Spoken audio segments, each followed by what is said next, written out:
시작을 하죠.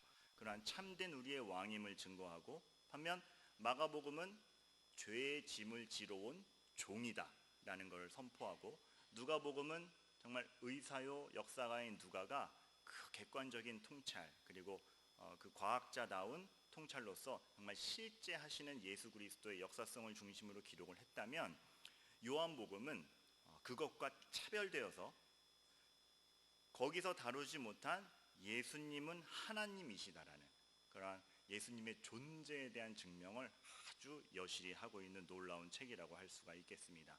그래서 요한복음을 살펴보는 건 굉장히 의미가 있는데, 그 중에서 마치 창세기 1장 1절 태초에 하나님이 천지를 창조하시느라 라는 뉘앙스가 느껴지게끔 태초라는 말로 시작하는 이 1장 1절은 요한복음 전체가 무엇을 얘기하고 있나를 아주 집약적으로 보여주는 주옥 같은 구절이라고 할 수가 있겠습니다. 근데 오늘 말씀을 보면 단순한 문장인데 참 난해합니다. 그리고 단순한 문장인데 우리가 아는 상식적인 표현을 넘어가 있습니다. 왜냐하면 벌써 이거부터가 다르죠.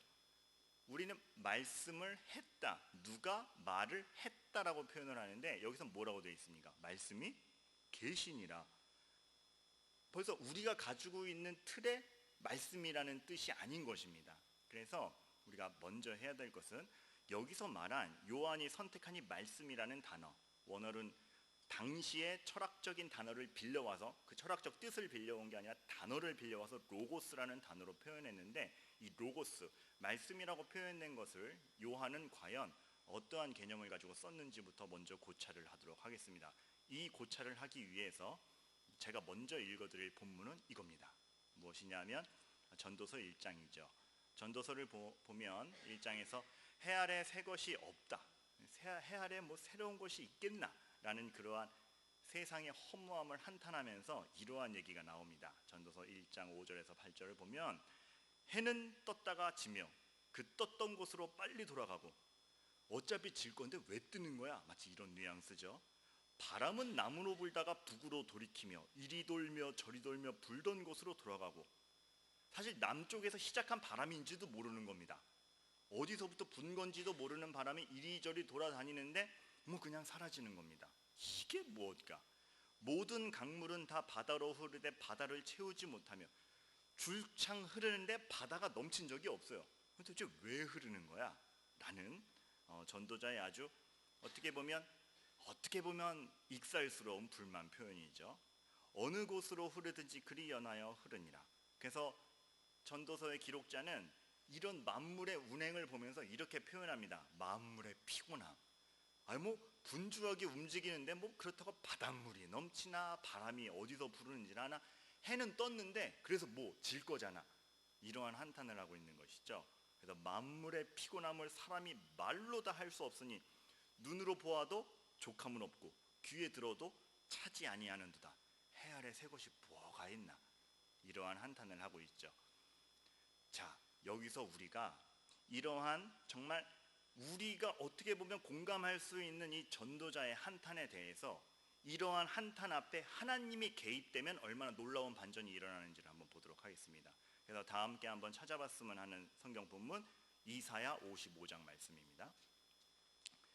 제가 읽어만 드리는 것보다 눈으로 같이 읽는 게 좋을 것 같아서 한번 찾아봅니다. 이사야 55장 10절 11절, 방금 제가 읽어드린 전도자의 말과 비슷한 환경을 목도하는데, 거기에 하나님이 개입되자마자 아주 다른 증거의 표현이 이루어지죠. 이사야 55장 10절, 구약성경 1035페이지입니다. 10절 제가 한번 읽도록 하겠습니다. 비와 눈이 하늘에서 내려서는 다시 그리로 가지 않고 토지를 적시어서 싹이 나게 하며 열매가 맺게 하여 파종하는 자에게 종자를 주며 먹는 자에게 양식을 준 것 같이, 확 다르죠. 무의미하게 흐르는 것 같은 것들이 생명을 키워내고 있던 것입니다. 사람이 눈으로 다 보지 못한 영역에서 하나님은 여기를 다스리시고 키워내고 계셨던 겁니다. 그것이 자연의 운행, 그리고 우리의 삶까지 책임지고 있었던 것이죠. 하나님의 다스림이 개입되자마자 세상을 보는 눈이 달라지고, 실제 하나님은 그렇게 세상을 다스리고 계신 것입니다. 그래서 전도자가 아유 뭐 맨날 똑같은 곳으로 해는 떴다 돌아가지, 이것이 아니라 비가 내리는데 똑같은 곳으로 다시 돌아가지 않는다. 하나님의 섭리 가운데 생명을 키워내고 있다. 그리고 다른 자리로 간다. 이러한 놀라운 선언을 하는 것이죠. 하나님이 세상을 운행하심도 이와 같을진데 11절, 내 입에서 나가는 말도 헛되이 내게로 돌아오지 아니하고 나의 뜻을 이루며 나의 명하여 보낸 일에 형통하리라. 내가 다스리는 만물 중에 비 한 방울도 헛되이 돌아오지 않고 생명을 키워나갈 터인데 나의 입에서 나간 말씀이 헛되이 돌아오겠느냐. 이러한 대단한 선언이 이루어지고 있는 것이죠. 여기서 그럼 우리가 살펴볼 수 있는 말은 무엇입니까? 하나님이 나의 입에서 나간 그 말씀, 성경에서 얘기하는 지금 이 이사야 55장이 인간의 한탄과 대조되어서 보여주는 하나님의 말씀에 대한 개념은 무엇입니까? 단지 언변이 아닙니다. 단지 언어적 능력이 아닙니다. 하나님의 말씀이란 그 안에 하나님의 의도와 뜻과 능력이 담겨 있고 전혀 유의미하며 하나님이 의도를 가지신 것은 반드시 이루어지며 우리가 눈으로 그 경로를 다 파악하지 못하지만 절대 실패함이 없이 이루어진다는 것이 말씀이라는 개념 안에 있는 것이죠. 하나님이 말씀하셨다는 것은 사람이 말했다와는 격이 달라서 사람이 말을 하면 날아갑니다. 실행하지 않으면 말로만 그칩니다. 그러나 하나님에게 있어서 말씀이란, 성경에서 말씀이라는 개념이 두는 것은 그 의지가 반드시 실현되며 실패함이 없으며 하나님의 선한 의지와 뜻과 능력을 다 담아내는 그것에 대해 말씀이라고 하는 것이죠. 또 하나 놀라운 고백을 봅니다. 시편 19편 1절부터 4절까지 말씀입니다. 성경 어디를 찾은들 안 놀랍겠습니까? 그러나 19편 1절에서 4절 놀라운 선포가 있습니다. 구약성경 814페이지 어간입니다. 시편 19편 1절에서 4절 제가 읽겠습니다. 하늘이 하나님의 영광을 선포하고 궁창이 그 손으로 하신 일을 나타내는도다. 날이 날에게 말하고 밤은 밤에게 지식을 전하니 언어가 없고 들리는 소리도 없으나 그 소리가 온 땅에 통하고 그 말씀이 세계 끝까지 이루도다. 하나님의 해를 위하여 하늘의 장막을 베푸셨도다. 여기선 또 어떻습니까? 우리가 이해하는 바의 그 언어가 아니라는 거죠. 단지 그 언어가 아니라 여기서 얘기하는 말씀이라는 것은 하나님의 신적인 자기 표현인 겁니다. 하나님의 영광을 드러내며 하나님의 계심을 드러내는 이 자연 만물이 운행하고 돌아가는 것을 보면, 잘 보면 우리가 자연을 지배하는 것 같지만 우리는 자연 현상을 파악하지만 조정하지는 못해요. 그 비싼 기계들을 동원해서 우리가 할 수 있는 건 내일 비가 올 것 같습니다. 지요. 비가 못 오게 하지는 못합니다. 우리는 자연 현상을 파악할 뿐이지 조정하지를 못합니다. 그러면서 마치 우리가 다 지배하는 것처럼 착각을 하는 오만에 빠져 있죠. 자연의 섭리를 보면 굉장히 질서 있습니다. 굉장히 인과관계가 확실하고 논리적이에요. 우연 발생적이라고 볼 수 없는 경이로움으로 가득 차 있습니다.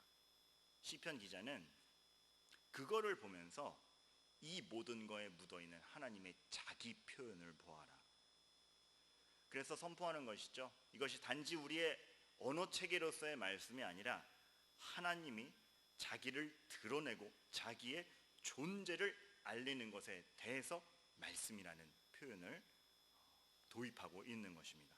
자, 그럼 우리가 방금 읽은 이사야와 시편을 통해서 알 수 있는 바는 성경이 지금 말하고 있는 바 하나님과 연관된 말씀이란 하나님의 자기 표현이고 자신의 뜻과 의지와 의도와 선한 능력을 다 담아내어서 분명하게 이루어내는, 그리고 실패가 있어요 없어요? 실패가 없는 그러한 모든 과정에 대해서, 그런 구체적으로 드러나는 실행에 대해서 말씀이라고 합니다. 그럼 여러분에게 한 가지 더 질문을 드립니다. 이러한 말씀의 능력이 아주 풍성하게 자세히 드러나는 여러분이 잘 아시는 본문은 어디일까요? 말씀, 인간의 그저 언어적 언변이 아니라 그 말씀의 풍성한 능력이 아주 주옥같이 드러나는 성경 본문 어디일까요? 그렇죠. 창세기 몇 장? 1장입니다. 태초에 하나님이 천지를 창조하시는데 하나님이 말씀하시니 이루어집니다. 이루시되 있었더라. 이렇게 하나님의 말씀이라는 것은 하나님의 의지와 뜻이 포함되어 발현되는 아주 위대한 능력을 얘기를 하는 것입니다. 그런데 오늘 요한복음은 거기에 더하여서 더 큰 신비를 갖다가 우리에게 보여주죠. 그러한 하나님의 모든 의지와 능력과 영광과 하나님이 계신 것을 한 몸에 받아낸 어떠한 인격적 존재가 계시다는 겁니다. 그것이 단지 개념이나 능력뿐만이 아니라 그 모든 것을 담아내는 인격적 존재가 계시다는 겁니다. 하나님의 뜻과 의지를 다 반영하며 하나님의 일이 실패 없이 이룰 수 있는 성취자가 계시다는 겁니다. 그래서 뭐라고요? 말씀이 계시니라. 언제부터? 태초부터. 창조된 피조물이다? 아니면 창조자다? 무엇이죠? 태초부터 계셨다는 건 창조자다. 이 위대한 말씀 되신 하나님에 대해서 오늘 요한은 첫 번째 구절에서 선포를 하고 들어가는 것이죠. 그리고 그 말씀에 어떠한 분이신가를 탐구하면서 또다시 하나의 주옥 같은 표현을 쓰는데, 태초에 그 말씀이 계셨는데 그 말씀이 하나님과 함께 계셨다라고 얘기를 하죠. 자, 여기서 하나님과 함께 계셨다. 여러분이 생각했을 때 영어로 볼 때 함께라는 전치사는 보통 뭐를 쓰죠? with를 쓰죠. 그런데 여기서 함께는 단지 옆에 서 있는, 그냥 이렇게 한 껴있는 with가 아닙니다. 영어 전치사로 굳이 고르자면은 toward에 가깝습니다. 향하여 있는 거죠. 그냥 단지 그냥 이렇게 서 있으면 옆에 있는 것이 아니고 향하여 서 있는 겁니다. 그 무슨 뜻이냐면 하나님과 말씀이 있는데 서로를 향하여 서 있다라는 것은 마음과 뜻이 서로 향해 있고 온전한 교통과 사랑과 존경으로 함께 있다라는 뜻이죠. 단지 같이 존재하다 정도가 아니고 정말 온전한 연합으로 뜻과 의지를 함께하며 같이 있다라는 뜻입니다. 그럼 그 말씀은 누구냐? 우리가 14절까지 가면 알게 될 것이지만 그 말씀이 육신이 되어 라는 표현을 통해 이것이 바로 인간의 몸을 입고 이 땅에 우리의 구원을 위해 오신 예수 그리스도에 대한 언급이구나를 우리가 알게 되는 것이죠. 즉 예수 그리스도는 태초에 정말 하나님으로서 하나님과 함께 계셨으며 하나님을 향하여 온전한 연합 가운데 성부 하나님과 함께 있었던 성자 예수 그리스도라는 것을 요한은 이 짧은 한 구절에서 드러나고 있는 것입니다. 우리가 여기서 파악할 수 있는 바는 하나님과 함께 계셨다라는 것에서 성부 하나님과 이 말씀으로 표현된 성자 예수 그리스도는 분명한 구별이 되는 거죠. 그러나 서로를 향하여 있고 온전한 연합을 이루어 계심으로써 하나님으로 계신다는, 우리가 이것의 신비는 다 알지 못합니다. 그러나 말씀에 근거하여 풀어보자면 한 하나님으로 계시지만 성부와 구별된 우리의 구원자 예수 그리스도로 서 계시고, 그러나 그가 곧 하나님인 하나님과 동등한 권세 아래 있다라는 것, 이미 태초부터 계시기 때문에 누군가에게 창조되지 않은 하나님이시고 그 예수님을 통해서 하나님은 자기의 뜻과 의지를 드러내고 있습니다. 그리고 그 예수님을 통해서 하나님의 뜻과 의도와 일이 실패 없이 온전히 성취되고 있습니다. 요한은 그가 눈으로 본 육신의 예수 그리스도에 대해서 이렇게 기록합니다. 요한은 그와 같이 먹고 그와 같이 생활한 예수 그리스도에 대해서 그가 하나님과 동등한 창조된 피조물이 아닌 우리의 구원을 위하여 하나님의 모든 영광과 능력을 머금고 오신 하나님 예수 그리스도라는 것을 여기서 딱 표현을 하고 있는 것이죠. 정말 예수님에 대해서 그 존재에 대해서 장엄한 무대를 이 1절 하나로 팍 표현을 하는 것입니다. 그렇다면 우린 여기서 이제 무엇을 더 알 수 있겠습니까? 그렇다면 이 예수 그리스도를 통하여 드러나는 것은 무엇입니까? 하나님의 심정이, 하나님의 계획이, 하나님의 마음이 드러나는 것이죠. 예수님이 우셨다. 무엇에 대해 울었는가? 하나님의 우심입니다. 하나님이 무엇에 대해 슬퍼하고 계시고 하나님이 무엇에 대해 분노하고 계신가? 우리는 예수 그리스도의 일생을 통하여 보게 되는 것이죠. 이거를 알고 나서 마테마가 누가 요한을 다시 읽으면 예수 그리스도의 행적 하나하나가 경이로운 겁니다. 그가 성전에서 상을 엎으실 때의 그 분노는 우리에게 내 죄의 각성과 정말 하나님의 진노 앞에 우리의 경외함을, 진실된 경외함을 각성하게 하는 것이죠. 목자 없는 양 같음을 불쌍히 여기사 우리를 만드시고 우리의 창조주요 아버지로서 자신이 왕이요 목자인데 자신을 몰라보는, 그리하여 피폐해진 백성을 보면서 슬피 여기시는 하나님의 마음, 이 모든 것을 해결하기 위해 예수 그리스도가 십자가를 지셨다? 하나님의 공의의 실현. 그렇기 때문에 예수 그리스도는 요한복음을 통하여서 이러한 선포를 하실 수밖에 없는 것입니다. 너희가 나를 알았다면 누구도 알았다? 내 아버지도 알았으리라. 예수님이야말로 하나님을 전달하고 알리는 최고의 방편이요 유일한 방편입니다. 여러분, 이렇게까지 설명을 했을 때 요즘 시대에서 얘기하는, 또 다원주의 시대가 얘기하는 구원의 길이 다양할 수 있을까요? 없을까요? 없는 것이죠. 하나님을 알고 하나님께로 갈 수 있는 방편이 예수 그리스도 외에 있는 걸까요? 없는 걸까요? 전혀 있을 수 없습니다. 우리는 이 예수 그리스도가 유일한 구원의 방편이요 예수 그리스도가 하신 말씀이 우리의 유일한 삶의 지침임을 조금도 타협할 수가 없는 것입니다. 조금도 희석할 수가 없는 것입니다. 이것을 배타적이라고 말한다면 전 배타적인 사람이 되겠습니다. 인격적으로 배타적이겠다가 아니라 이 진리의 유일성을 지키기 위해서는 능히 배타적일 수 있는 것이죠. 예수님의 말씀, 그리고 그가 제자들을 통하여 기록한 모든 사건들은 하나님을 설명하기 위해서 있는 것입니다. 일단 우리는 이제 성경을 읽으면서 그 예수 그리스도의 오셨음, 오신 이후의 교회의 탄생, 이 성경을 보면서 무엇에 초점을 맞추면서 읽어야겠습니까? 이 성경은 단지 착한 사람이 되자 도덕 윤리를 따지는 책이 아닙니다. 물론 성도된 결과로서 도덕적이고 윤리적인 열매들이 나타나죠. 그러나 우리는 신자 된다는 것은 단지 착한 사람 되기 위한 것이 아닙니다. 그 이상의 것이죠. 하나님의 자녀가 되는 어떤 사회운동이 아닌 것입니다. 더 본질적인 걸 파고 들어가는 것입니다. 오병이요, 예수님의 자기 과시입니까? 아니지요. 마치 광야 40년 동안 다같이 만나를 먹었던 풍경이 재현되는 듯한 그 오병이어 사건을 통해서 생명의 양식인 예수 그리스도 자신에 대한 하나님의 구원 역사에 대한 증거인 것이죠.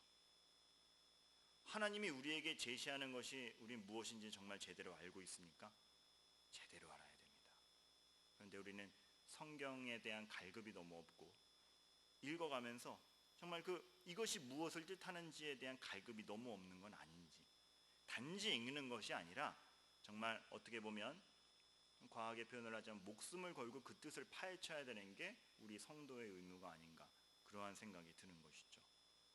예수님이 이렇게 말씀하시면 마땅합니다.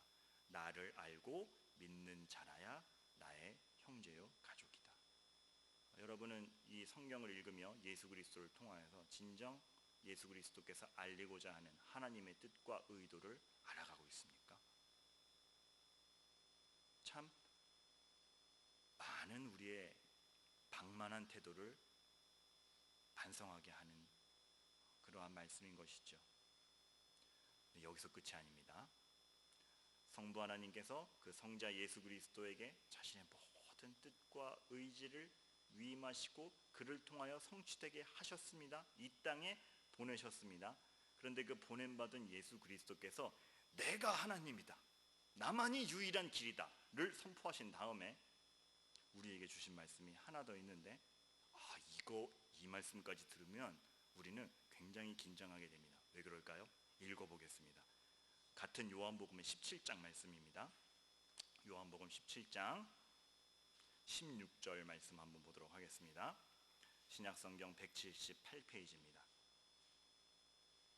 참고로 말씀드리자면 예수 그리스도께서 우리에게 정말 이렇게 기도하라 가르친 것이 산상수훈 중에 주기도로 나타나 있다면, 예수님이 십자가에 달리시기 전에 정말 대제사장으로서 드리신 기도가 요한복음 17장 전체입니다.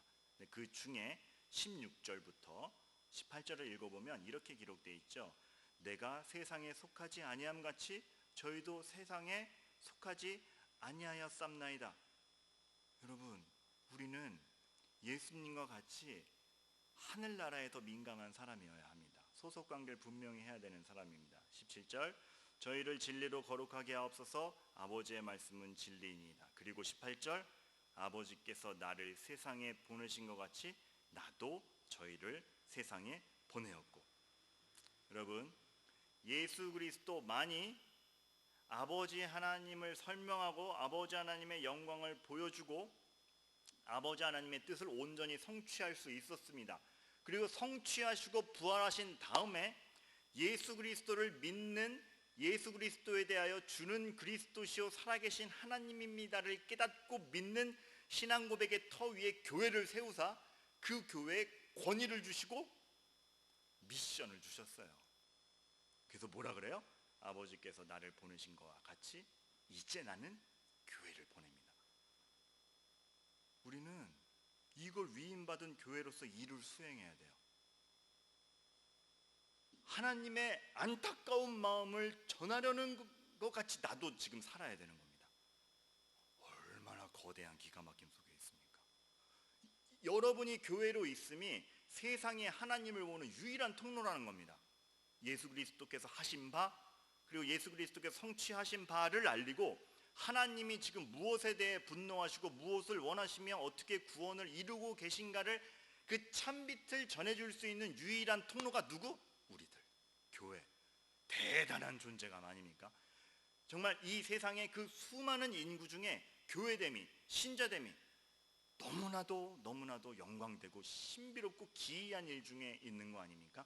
그러한 기이한 일 중에 있는 우리들이라면 하나님이 우리를 내버려 두시겠습니까? 아주 많이 개입하시겠습니까? 아주 많이 개입하시죠. 단지 우리 생각대로 우리 유익을 따라 살게 냅두지 아니하십니다. 아주 많이 참견하십니다. 그런데 그 참견이 너무 선한 다스림의 참견이라 개입될수록 우리에겐 아멘이 되는 것이죠. 로이드 존스 목사님은 20세기 최고의 설교자라 칭송받는 로이드 존스 목사님은 너희는 세상의 소금이라 라는 그 말의 어구를 파악했을 때 헬라어 어법상 이런 어감도 갖는다고 합니다. 너희만이 세상의 소금이다. 너희만이 세상의 빛이다. 예수 그리스도가 유일한 구원의 통로인 것 같이 그 예수 그리스도를 믿는 우리가 신자로 이 세상을 살아가면 참 빛을 전해줄 수 있는 건 우리인 것입니다.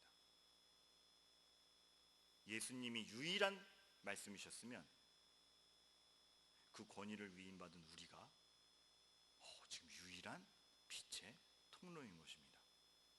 좋으세요? 영광된 것이죠. 여러분이 사회적 지위가 어떤 거에 상관없이 이것이 여러분의 존재감입니다. 여러분이 막 살 수 없는 이유입니다. 세상과 같이 판단할 수 없는 이유입니다. 손해를 보더라도 하나님의 방식대로 해야 되는 이유입니다. 아무에게 칭찬받지 못해도 하나님의 칭찬만 기대하며 하나님의 방식대로 살아야 하는 이유인 것입니다. 신자의 삶이 얼마나 기가 막히면서 한편 무서운 것입니까? 그러나 기쁘고 영광된 것입니까? 묻겠습니다. 그래서 여러분이 신자인 것이 드러납니까? 신자인 것이 드러났다는 것은 제 교회 다니는데 이게 아닙니다. 그 교회 다니는 게 발각됐으면, 발각이라 표현해서 죄송합니다. 요즘 시대가 그래서 전 동사무소 가서 목사에게 갑자기 발각되면 두렵습니다. 근데 여러분이 신자인 것이 드러났으면 그 드러남이 어떻게 드러난 겁니까? 예수님을 드러나서 드러난 겁니까? 쟨 달라. 쟤랑 얘기하면 다르지. 쟨 같이 있으면 편해. 선한 사람이지. 뭐가 있어? 이겁니까? 아니면 그저 교회 다닌대. 쟤 짜증나. 이런 식으로 혹시 다른 존재 매김을 하고 있는 것입니까? 제가 강남에 살 때는 그 동네에서 참 선한 영향력을 끼치지 못해서 교회를 다닌다라는 사실이, 신자라는 이름이 자기들의 이익을 위해서만 투쟁하는 아집 있는 집단이라는 편견이 있었습니다. 그거는 드러낸 것이 아닙니다. 우리는 그래서는 안 되는 것입니다. 우리가 진짜 예수님을 드러낸다면 마태복음 5장 14절의 말씀이 참인 것이죠. 너희는 세상의 빛이라. 산 위에 있는 동네가 숨기우지 못할 것이요. 숨기우지 못할 빛으로 드러나고 믿는 사람이든 믿지 않는 사람이든 여러분을 인정할 수밖에 없는 것입니다. 그 빛됨이 근데 잘 드러나야죠. 제가 언젠가도 그런 설명을 드렸지만 이 빛이 비추면 비추는 거죠. 빛이 우리 공격하나요? 아니죠. 근데 우리 빛됨에 대해서 이런 하나님의 성품과 하나님의 능력과 하나님의 의도를 잘 알고 우리의 빛됨을 써야 되는데 가끔 가다가 그것이 우리의 오만으로 작용해서 이렇게 비춰주는 빛이 아니라 레이저가 되는 거죠. 눈에 쏘는 겁니다. 다 죽어 이렇게 눈에. 그래서 상대방이 이렇게 피해를 보는 빛. 이렇게 가면 안 됩니다. 소금인데 녹아 들어가서 부패를 방지하며 짠맛을 내야 되는데 소금도 눈에 뿌리는 거죠. 따가워. 그런 소금이 되면 안 됩니다. 근데 지금 제 비유의 의도를 아시겠죠? 간혹 가다가 교회라는 이름으로 교회의 권위를, 잘못된 권위를 부리면서 세상 앞에 그런 행실을 보이는 경우들이 있는 것 같습니다. 우리는 그러면 안 되는 것입니다. 유일한 빛의 통로로서 감히 그러면 안 되는 것이죠. 자, 그러한 통로입니다. 그럼 여러분도 하나 묻겠습니다. 마음에 맞는 사람만 만나시겠어요? 앞으로? 아니죠. 누구에게나 그 빛이 갈 수 있도록 내가 감내하면서 마음에 맞지 않는 사람과도 어울리며 만나야 됩니다. 귀찮은 사람들 피하려고 하지 마십시오. 하나님 오늘 걔만은 만나지 않게 해주세요. 이거는 우리의 기도가 아닙니다. 원수도 사랑해야 되는 지경에 나아가야 될 사람들이, 원수를 보고 웃어줄 수 있는 지경에 나아가야 할 자들이 아직도 내 마음에 안 드는 사람을 보고 이를 갈면 안 되는 것이죠. 그리고 우리가 가지고 있는 것으로 어떤 모자란 사람들이 이렇게 자라날 수 있는 토양을 만들어 주어야 합니다. 그것이 예수 그리스도의 생명의 권위를 위임받은 교회의 역할일 것입니다. 지난주에 이제 2박 3일 휴가를 보내면서 여러 가지 이렇게 어디 가서 놀까 막 이렇게 사이트를 보니까 참 먹거리만 모아놓은 사이트도 있고, 호텔만, 숙박업체만 모아놓은 사이트도 있고, 놀이동산만 모아놓은 사이트도 있고, 심지어 이렇게 치약 하나부터 여행 끝까지 그걸 다 고를 수 있는 끝없는 선택이 요즘 시대 우리 앞에 있더라고요. 그래서 아주 무한한 선택권이 주어진 게 우리 현대 사회입니다. 그리고 현대 사회에서 이렇게 사람들이 인터넷에 글을 쓰고 댓글을 다는 걸 보면 세상 전체에 대해 이전보다 아는 것이 참 많아진 것 같아요. 착각이죠. 그런 무제한의 선택이 있는 현대 사회에서 끝없는 선택권 속에서 우리는 하나님의 원리를 선택하는 사람인가가 중요한 것입니다. 무게감 있게 그거를 선택하는가. 세상에 대한 정보와 지식이 많다는 게 마치 우리가 내 인생을 잘 알고 있는 것 같다는 착각에 우리를 드는데, 우리의 유일한 길이요, 내 인생의 온전한 주관자요, 내 인생의 정답을 분명히 알고 있는 건 그리스도를 통해서 뿐입니다. 한없이 겸손하게 우리는 하나님의 명령과 원리를 배우기에 힘써야 될 것이고, 그것이 넘쳐나서 나의 이웃에게, 주변 사람들에게 빛으로 보여줘야 될 것입니다. 이러한 영광된 삶과 실천이, 그래서 오늘 하루부터는, 지금 이 시간부터는 우리는 말 한마디도, 전화 한번 받는 것도 조심해서 받아야죠. 짜증스럽게 받는 건 없는 겁니다. 왜요? 내 존재가 무엇인지를 깨달았을 때, 나와 한 몸 된 예수 그리스도의 어미한 존재가 무엇인지 알았을 때. 다시 한번 말씀을 읽어봅니다. 태초에 말씀이 계시니라. 이야 그리스도의 영광. 이 말씀이 하나님과 함께 계셨으며 이 말씀은 곧 하나님이시라. 이 위대한 유일무이한 존재가 교회인 나의 머리라니. 여러분이 삶에 얼마나 대단한 것인지를 알고 또 어디에 묶여 있어야 하며 무엇을 의지해야 되는지를 분명히 알고 지나가는 이 시간이 되기를 바라겠습니다. 기도하겠습니다. 하나님 아버지, 인간의 눈으로 보면 해 아래 새로운 것이 뭐가 있겠습니까? 그러나 하나님의 다스림과 하나님이 아버지 하나님의 온전한 선한 뜻을 성취하고자 보내신 예수 그리스도를 알 때, 우리가 그에 대한 믿음이 있을 때 우리가 인생을 보는 안목은 달라집니다. 영혼을 보며 아버지 하나님의 다스림을 보며 우리가 있어야 될 위치를 알게 되는 것입니다. 그리고 예수 그리스도를 믿음으로 내 안에 어떠한 빛이 전해져 왔는지, 성도라는 존재가 이 세상에 얼마나 고귀한 존재인지 우리는 다시 한번 알게 됩니다. 이러한 막강한 존재감에 대하여 오만하지 않고 겸손한 가운데 그러나 아버지의 영광을 알고 있다는 그 기쁜 소식에 자부심을 느끼며 아버지 하나님의 거룩을 드러내며 사는 우리들 되도록 하나님께서 인도하여 주시옵소서. 예수 그리스도의 이름으로 기도하옵나이다. 아멘.